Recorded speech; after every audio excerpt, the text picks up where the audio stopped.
So yun, what's up everybody, everyone? Binabati ko kayo ng masayang manigong bagong taon. Welcome to 24, goodbye 2023. Ang masasabi ko sa 2023, maraming salamat. Thank you for sunshine, thank you for rain, thank you for joy, thank you for pain. It's a beautiful day.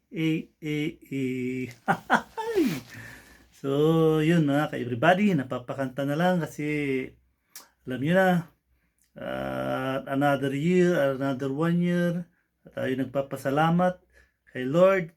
At ang masasabi ko sa lahat sa mga nagsusubscribe at sa buong mundo na makakapanood nito, dadaan sa kanilang screen, Happy New Year and God bless you all. So be kind and be safe. Bye-bye. Happy New Year.